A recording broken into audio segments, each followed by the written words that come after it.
Oke, Assalamualaikum warahmatullahi wabarakatuh. Selamat pagi, salam sejahtera, salam sehat selalu. Para mahasiswa yang berbahagia, kita bertemu lagi dalam mata kuliah statistika.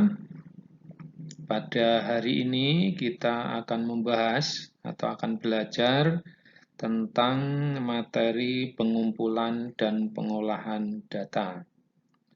Pada tahapan ini atau pada materi ini kita akan membahas tentang bagaimana cara-cara pengumpulan data dan bagaimana cara melakukan pengolahan data. Tahapan-tahapan apa yang harus kita lalui untuk melakukan proses pengolahan data.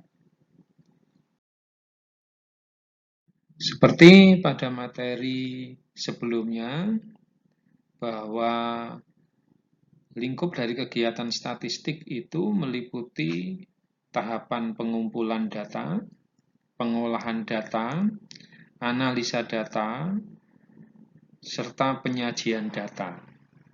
Ya, khusus kesimpulan ini bisa dilakukan setelah proses analisa data. Nah, saudara sekalian, ya, kegiatan statistik ini sama persis dengan kegiatan epidemiologi. Jadi pada dasarnya, ya, kegiatan statistik ini adalah bagian dari kegiatan epidemiologi. Ya, maka kalau diambil tahapan-tahapannya, maka ini menjadi sama. Ya, tahapannya di epidemiologi juga seperti ini: pengumpulan data, pengolahan data, analisa, dan pengambilan kesimpulan setelah di akhir ada penyajian data. Ya, ini tidak boleh kita lupakan. Ini menjadi alur berpikir kita ketika kita sedang melakukan kegiatan yang berhubungan dengan data, terutama adalah kegiatan-kegiatan penelitian.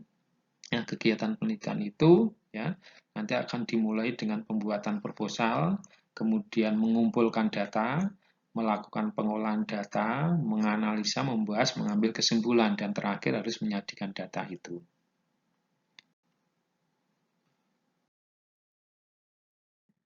Kegiatan pengumpulan data ini adalah kegiatan atau tahapan paling mendasar dalam sebuah kegiatan statistik. Karena kegiatan pengumpulan data ini memegang peran yang sangat besar ya untuk menghasilkan sebuah analisa yang berkualitas. Artinya apabila pengumpulan datanya ini menghasilkan data yang tidak berkualitas, maka nanti tahapan-tahapan berikutnya pasti akan dihasilkan kegiatan yang tidak berkualitas juga.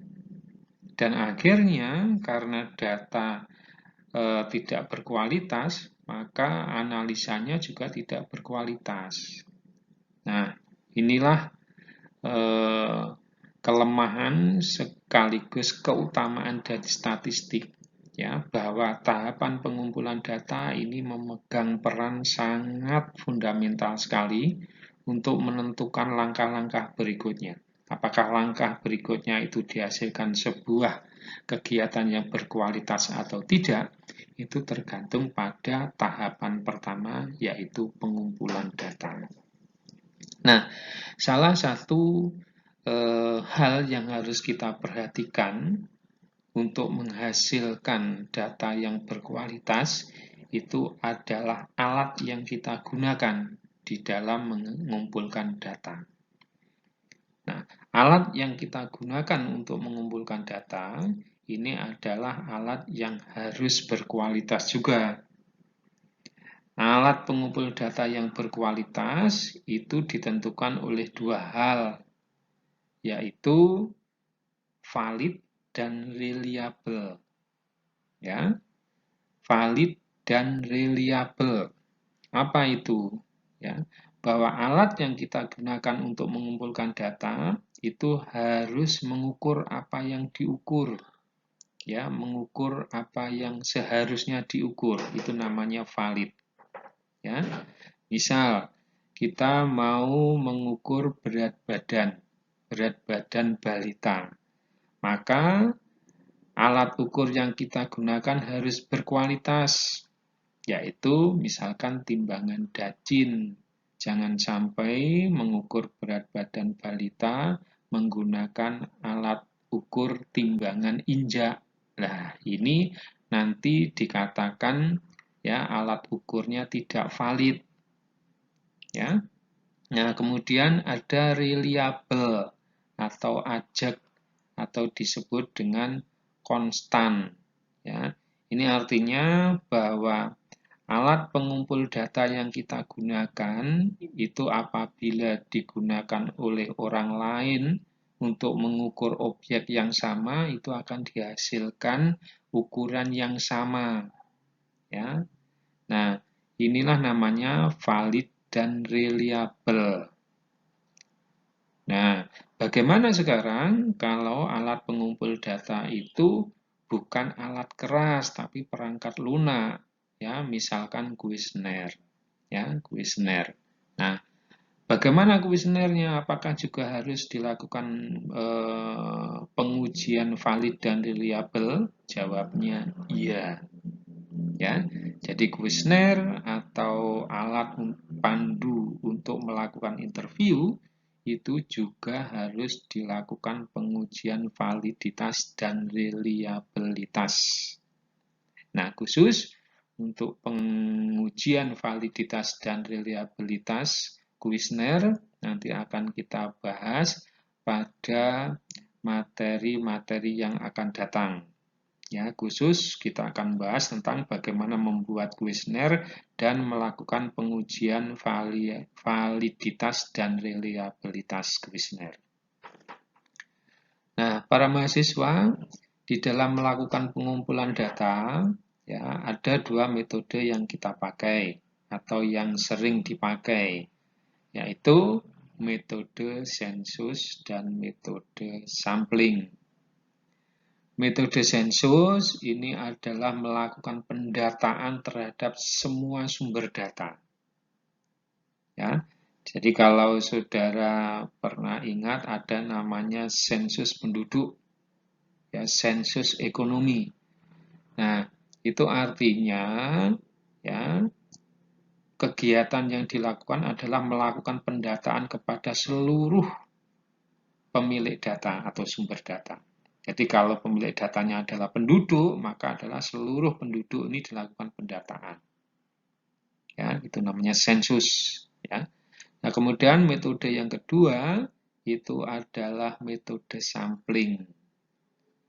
Ya, kalau sensus itu adalah melakukan pendataan kepada seluruh pemilik data atau sumber data, ya, maka kalau sampling ini hanya mengambil sebagian, ya, dari pemilik data atau sumber data. Ya, jadi kalau sampling itu pasti ukurannya lebih kecil dibandingkan dengan sensus karena sampling ini adalah bagian yang kita ambil, kita cari datanya. Ya, jadi kalau misalkan kita memiliki penduduk satu desa itu misalkan 10.000 orang, kita ambil datanya semua, ya kita data semua, itu namanya sensus. Tapi kalau misalkan kita hanya mengambil 200 penduduk, ya, atau misalkan 500 penduduk, nah itu namanya sampling. Ya. Nah ini adalah dua metode yang bisa dipakai untuk mengumpulkan data.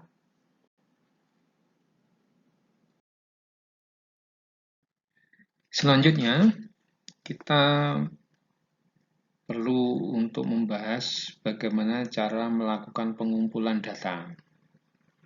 Mengapa ini kita perlu bahas? Karena inilah yang nanti akan sangat menentukan apakah data yang dihasilkan itu berkualitas atau tidak.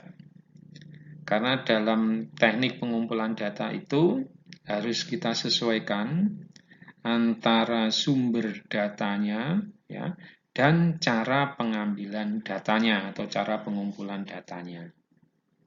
Nah, saudara sekalian, ya, bahwa teknik pengumpulan data itu bermacam-macam, ya, bermacam-macam. Ada namanya observasi. Observasi itu adalah pengamatan. Nah, kalau pengamatan itu berbeda dengan melihat atau memeriksa, ya, ataupun bahkan melirik. Ya, karena kalau observasi itu kegiatan yang dilakukan secara kontinu dengan penuh ketelitian. Ya, itu namanya observasi. Ya. Jadi kalau kita misalkan melakukan observasi perubahan berat badan balita ya setelah diberikan makanan tambahan misalkan. Ya. Nah, itu bukan hanya dilihat berat badannya saja, ya. Itu namanya bukan observasi, tapi kalau observasi itu adalah mengamati setiap perubahan yang ada. Ya, kita pantau terus-menerus, itu namanya observasi dan penuh dengan ketelitian. Ya. Nah, cara melakukan observasi ya ada bermacam-macam. Ada namanya observasi partisipasi, ada observasi sistemik, ada observasi eksperimental. Ya. Observasi partisipasi itu adalah melakukan observasi dengan kita langsung terjun pada kelompok masyarakat yang kita observasi. Ya, jadi dalam hal ini kita mengambil peran langsung di dalam kelompok masyarakat yang kita observasi. Itu namanya observasi partisipasi. Ya, ikut langsung. Kemudian ada namanya observasi sistemik. Observasi yang menggunakan tata cara tertentu. Ya. Berikutnya ada eksperimen, observasi eksperimen. Jadi eksperimental atau uji coba itu adalah kegiatan observasi. Ya. Jadi observasi yang kita lakukan pada kegiatan eksperimental seperti yang saya sampaikan tadi, ada pengamatan atau observasi tentang perubahan balita yang diberikan PMT. Ya.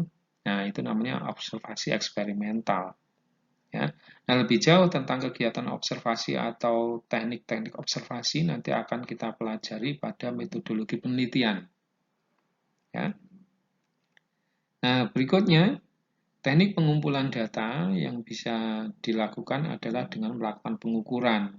Nah, pengukuran. Ya. Pengukuran ini adalah kegiatan yang langsung ketemu dengan subjek yang kita amati untuk kita lakukan pendataan langsung, misalkan adalah mengukur berat badan, mengukur tinggi badan, dan lain sebagainya. Ya. Kemudian ada teknik pengumpulan data melalui sebuah perhitungan. Ya, perhitungan. Ya, ini suatu misal adalah kita menentukan status gizi. Nah, status gizi itu ya kita harus melakukan perhitungan terlebih dahulu untuk bisa mengambil kesimpulan apakah status gizinya normal, kurus ataupun obesitas.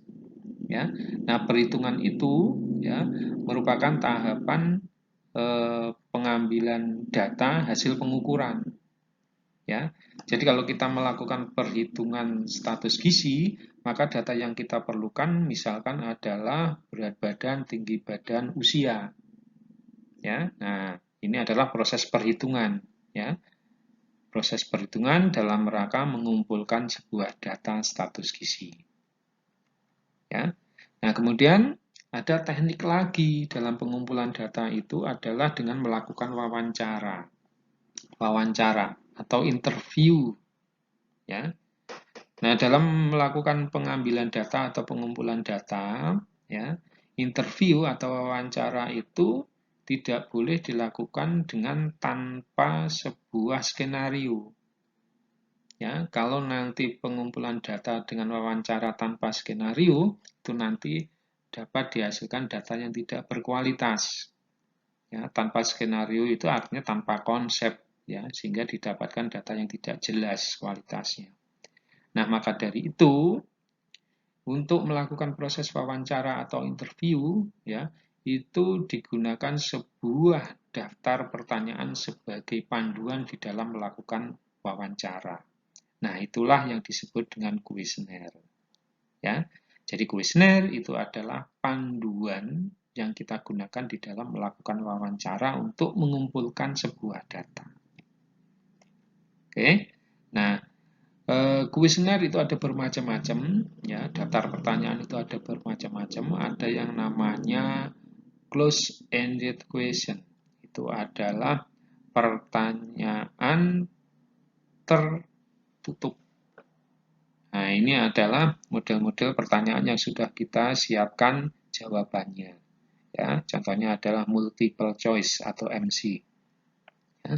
Kemudian ada namanya open-ended equation. Itu adalah pertanyaan terbuka.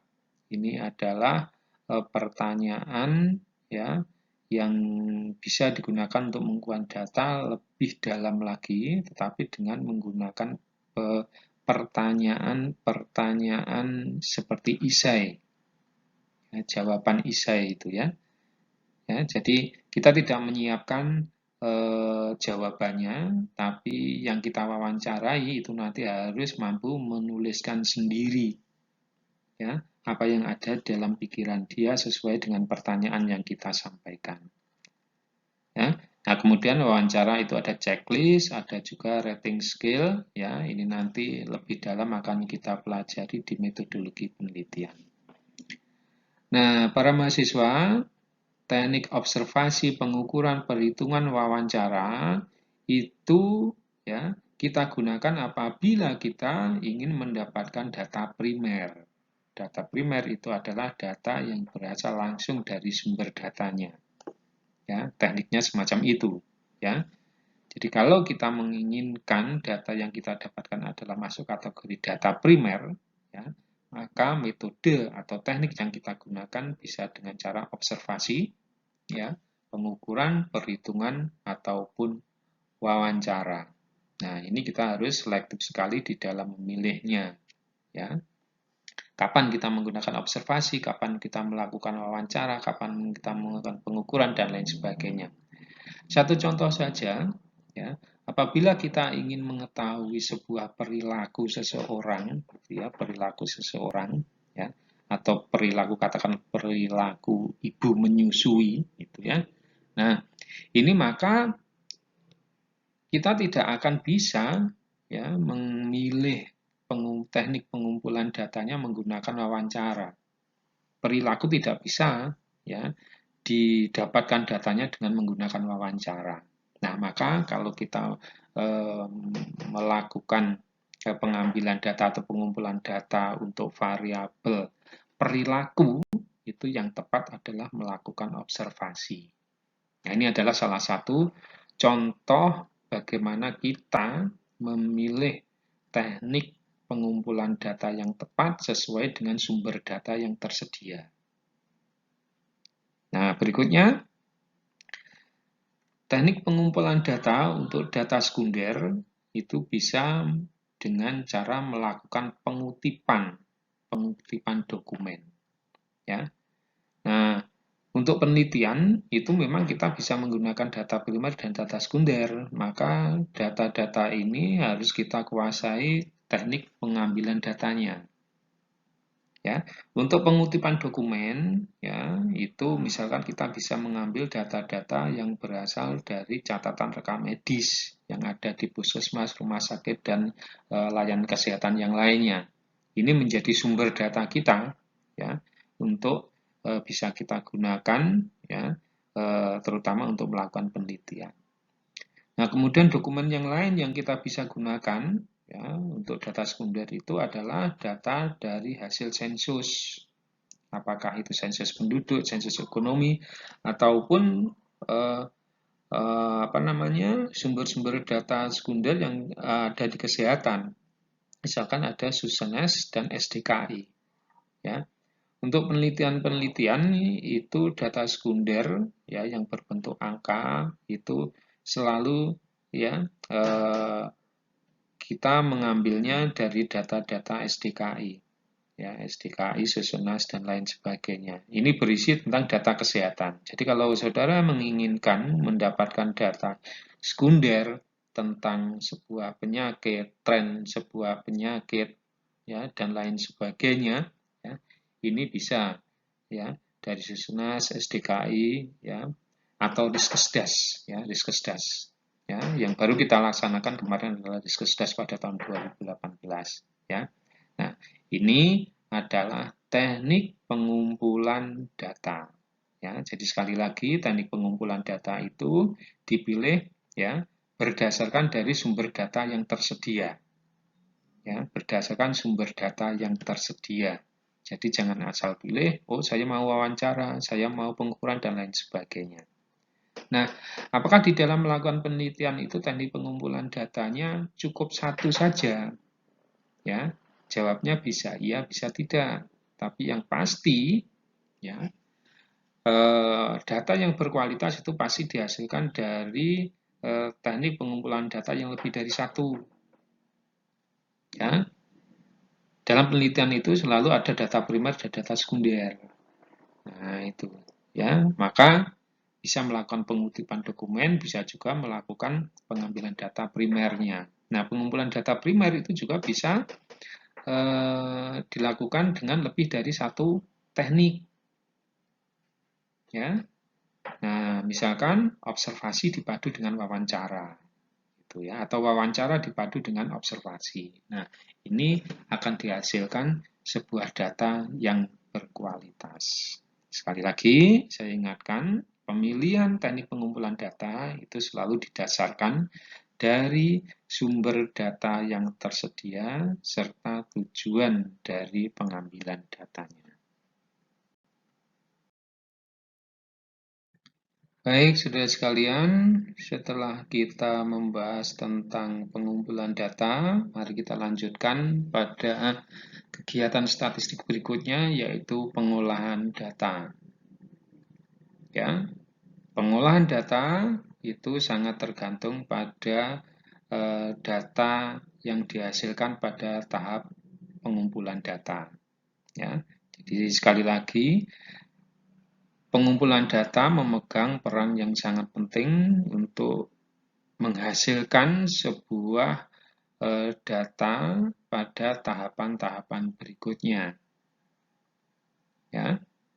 Nah, di dalam pengolahan data ini ya ada 3 kegiatan yang bisa dilakukan atau yang umum untuk dilakukan, yaitu tahapan persiapan, tahapan klasifikasi, dan tahapan tabulasi.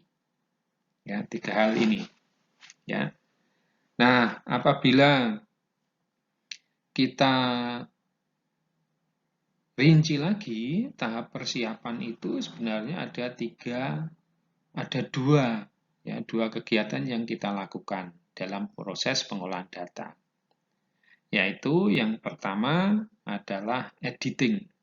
Ya, editing. Atau ada yang menyebutnya clearing.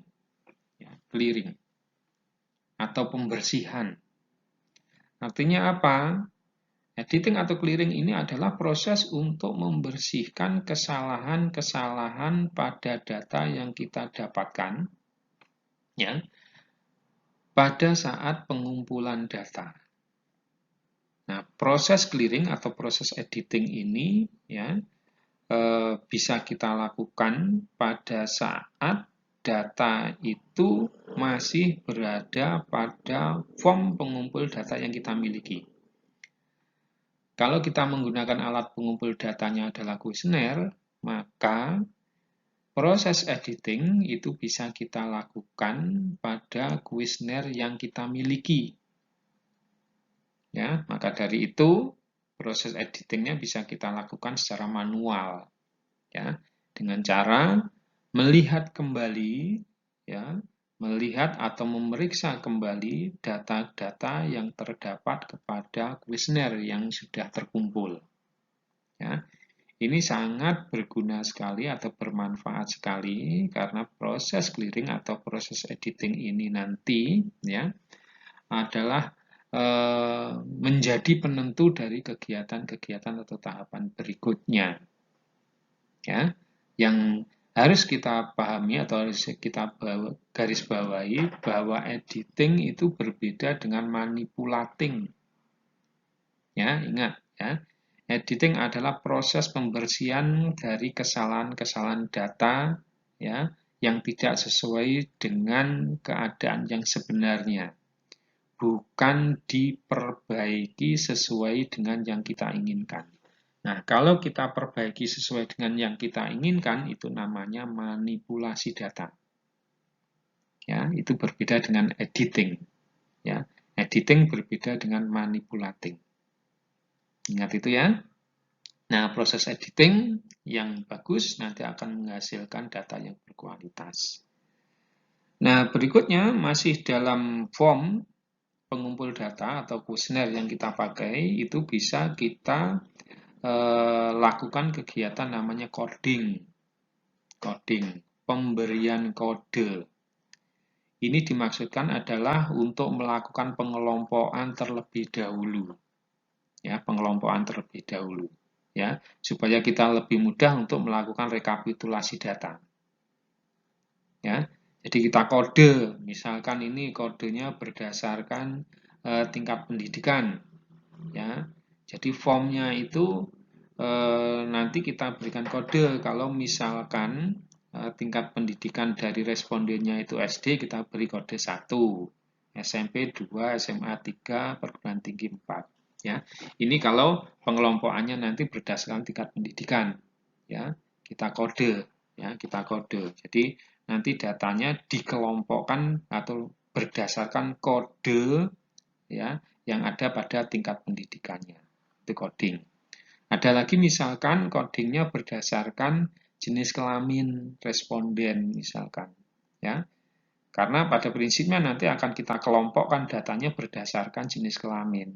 Ya, jenis kelamin bisa menggunakan dua kelompok atau dua kategori atau dua simbol, ya. Jenis kelamin laki-laki 1, jenis kelamin perempuan 2. Ya, jadi setiap kuesioner nanti yang respondennya adalah laki-laki kita berikan kode 1, sedangkan yang berjenis kelamin perempuan kita berikan kode 2. Ya, itu coding. Ya, bisakah dikode dengan yang lainnya? Silahkan. Kalau memang nanti mau melakukan pengelompokan dengan menggunakan kategori tertentu, ya, misalkan agama dan lain sebagainya. Ya, kode nanti yang membuat adalah kita sebagai pengolah data. Ya, baik. Nah, itu adalah proses pengolahan data pada tahap persiapan yang terdiri dari kegiatan editing dan coding. Nah, berikutnya kegiatan pengolahan data yang kedua dinamakan dengan classification. Ya, klasifikasi atau pengelompokan. Ini adalah kelanjutan dari yang saya katakan tadi, kelanjutan dari coding. Jadi setelah kita melakukan pengkodingan, melakukan mengelompokkan kode yang sama, nah itu namanya proses klasifikasi atau pengelompokan. Ya. Nah, ini mudah ya klasifikasi ini kalau memang sudah kita tentukan mau kita kelompokkan berdasarkan apa. Kita kelompokkan berdasarkan tingkat pendidikan misalkan, maka codingnya 1, 2, 3, 4. Kita kelompokkan berdasarkan jenis kelamin, misalkan ya, maka codingnya 1 dan 2. Kita kelompokkan berdasarkan agama responden, ya, misalkan 1, 2, 3, 4, dan lain sebagainya. Ya, ini tahapan klasifikasi, tahapan pengelompokan data. Ya, nah selanjutnya, ya. Setelah proses pengelompokan data, kita lanjutkan dengan proses tabulating atau proses pembuatan tabel. Ya. Jadi kalau tadi editing coding itu masih ada di kuesioner ya, tapi kalau sudah tabulating ini adalah kita memproses data-data itu kita masukkan dalam sebuah tabel. Ya. Nah, kita melakukan perhitungan pada setiap klasifikasi yang kita buat. Ya, tadi misalkan klasifikasinya berdasarkan tingkat pendidikan, maka kodenya 1, 2, 3, 4. Nah, kita berhitung ya. Untuk kode 1 itu ada berapa, kode 2 ada berapa, kode 3 ada berapa, kode 4 ada berapa. Ya. Nah, kita masukkan ke dalam tabel ya. Nah, memasukkan ke dalam tabel ini bisa dilakukan secara manual ataupun menggunakan teknik komputerisasi atau menggunakan bantuan komputer. Ya. Nah, dalam melakukan penelitian, ya nantinya kalau saudara sudah mendapatkan data dari kuesioner yang Anda miliki, ya itu tabel yang pertama yang harus Anda buat adalah tabel master. Ya, tabel master itu adalah tabel yang memuat seluruh komponen atau seluruh variabel atau seluruh data yang kita dapatkan dijadikan satu tabel, itu namanya master tabel. Ya. Nah, baru kalau nanti kita memerlukan pengelompokan sendiri-sendiri berdasarkan kategori yang kita inginkan, itu kita buat namanya tabel sederhana. Nah, baik, saudara sekalian, ini saya perlihatkan sebuah contoh alat pengumpul data ya, yang disebut dengan kuesioner sebagai alat bantu untuk mengumpulkan data ya, dengan teknik wawancara. Ya. Nanti saudara bisa melihat yang lebih detail tentang kuesioner ini seperti apa. Silakan googling saja, banyak sekali ya. Yang ingin saya sampaikan, di dalam kuesioner itu terbagi menjadi dua bagian, yaitu bagian yang pertama adalah identitas umum responden, dan bagian yang kedua adalah tentang data khusus dari responden. Ya. Ini akan kita aplikasikan untuk proses pengolahan data. Ya. Nah, pada identitas responden itu ada nama ibu, usia ibu, pendidikan terakhir ibu, jumlah anak balita, usia anak, jumlah anggota keluarga. Ya, ada 6 isian, ya, 6 isian yang harus diisi oleh responden. Ya, ini adalah data umum dari responden. Ya. Nah, berikutnya nanti ya ada instrumen pengetahuan ibu tentang gizi balita, ini adalah data khusus ya tentang variabel yang kita teliti. Ya, ini jadi secara umum ya kuesioner itu terbagi menjadi dua bagian, yaitu data umum yang meliputi identitas ya serta data khusus sehubungan dengan variabel yang kita teliti. Nah, ini untuk pembuatan kuesioner semacam ini nanti akan ada bahasan khusus tentang bagaimana membuat kuesioner yang bagus ya. Ya, itu nanti akan kita dapatkan atau kita bahas pada mata kuliah metodologi penelitian.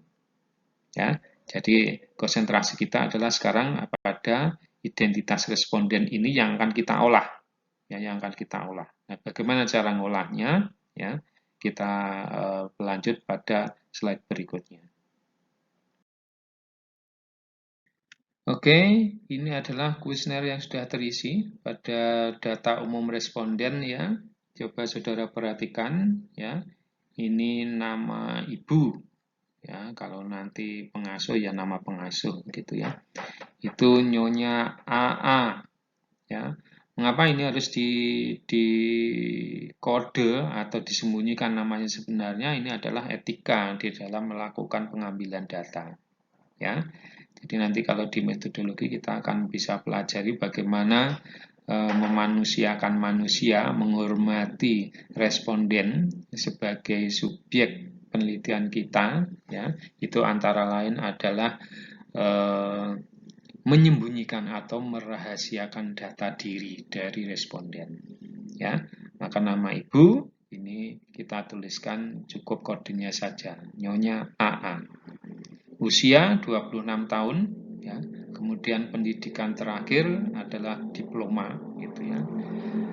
Kemudian jumlah anak balita ada 2. Usia anak sekarang yang kita teliti atau kita ambil datanya adalah 14 bulan. Jumlah anggota keluarga ada 5. Ya. Ini ada suami, istri, 2 anak serta mertua 1 ini ya. Jadi ada 5 anggota keluarganya. Ya. Ini adalah data umum dari responden ya yang kita lakukan pendataan. Ya. Ini datanya. Nah, kemudian ya kita berikan kode. Kita berikan kode.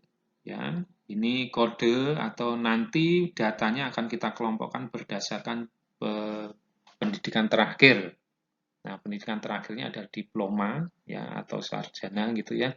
Nah, kalau tadi di dalam contoh pengkodean kalau nanti perguruan tinggi baik diploma atau sarjana, maka kita berikan kode 4. Nah, di sini tertulis 4. Ya, ini salah satu contoh cara melakukan pengkodean. Ya, karena pada dasarnya nanti datanya akan kita kelompokkan atau kita klasifikasikan berdasarkan pendidikan terakhir ibu. Ya, maka ini angka 4 ini menunjukkan tingkat pendidikan dari ibu, yaitu diploma atau sarjana. Ya, ini contoh sederhana bagaimana kita melakukan pengkodean ya sebagai persiapan untuk proses pengolahan data berikutnya. Ya, jadi kalau nanti kita mendapatkan responden dengan kode 4, itu berarti pendidikannya adalah pendidikan tinggi. Ya, nah sehingga kalau nanti ada yang berpendidikan SD, itu kita berikan kode 1, SMP kita berikan kode 2, dan lain sebagainya. Ya, sekali lagi ini contoh dari pengelompokan data atau klasifikasi data yang kita rencanakan berdasarkan tingkat pendidikan terakhirnya. Ya, kalau nanti misalkan ya saudara itu mengelompokkan datanya berdasarkan ya jumlah balita yang diasuh, ya, maka saudara bisa juga ya, membuat pengkodean yang lain. Misalkan kalau jumlah balitanya 1 diberi kode 1, jumlah balitanya 2 diberikan kode 2, jumlah balitanya 3 diberikan kode 3, dan lain sebagainya. Ya, nah ini pengkodean berdasarkan jumlah balita yang diasuh dalam satu keluarga. Ya, jadi pengkodean nanti berdasarkan pengelompokan data yang kita inginkan.